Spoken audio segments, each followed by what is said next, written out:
Hello viewers, इस YouTube channel में आपका बहुत बहुत स्वागत है। सीटेट परीक्षा 2014 का ये प्रश्न, निम्न संख्याओं में कौन पूर्ण संख्या है।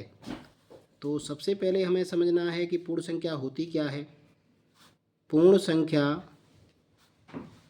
जिसको परफेक्ट नंबर बोलते हैं, तो ये संख्या ऐसी संख्या है, ऐसी संख्या जिसके सभी गुणनखंडों या कहेंगे अपवर्त्य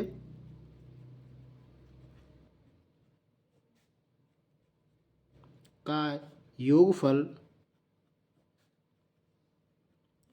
संख्या के बराबर होता है।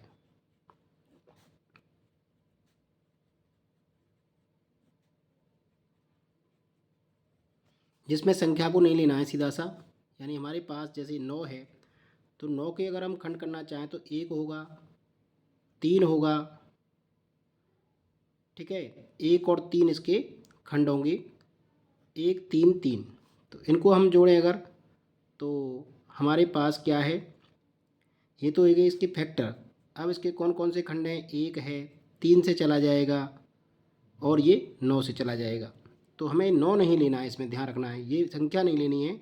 1 और 3 को अगर हम जोड़ते हैं तो ये 4 आता है, जो कि संख्या के बराबर नहीं है, तो ये पूर्ण संख्या नहीं है। अब हम लेते हैं 6।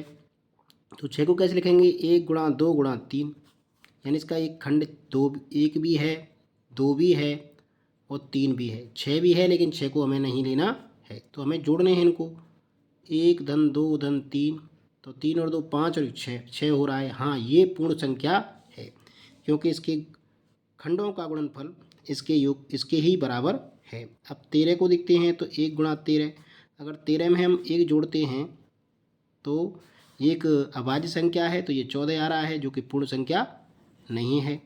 अब हम 10 को चेक करते हैं, तो 1 गुणा 2 गुणा 5, यानी 10 में कौन कौन संख्याओं से भाग जाएगा, 1 से जाएगा, 2 से जाएगा, 5 से जाएगा, 10 से जाएगा, लेकिन 10 को नहीं लेंगे हम। तो इसको जोड़ें अगर, 1 2 और 5, तो 5 और 3 8 हो रहा है, जो ये भी पूर्ण संख्या नहीं है। तो पूर्ण संख्या कौन सी है इसमें, पूर्ण संख्या है 6। तो ऐसी संख्या जिसके सभी गुणनखंडों का योगफल संख्या के बराबर होता है, लेकिन उसमें वही संख्या नहीं लेनी है, तो उसे कहते हैं पूर्ण संख्या। तो आशा करता हूँ आपको ये समझ आया होगा। वीडियो पसंद है तो लाइक ज़रूर करें, चैनल को शेयर एवं सब्सक्राइब भी कर लें। वीडियो देखने के लिए बहुत बहुत धन्यवाद।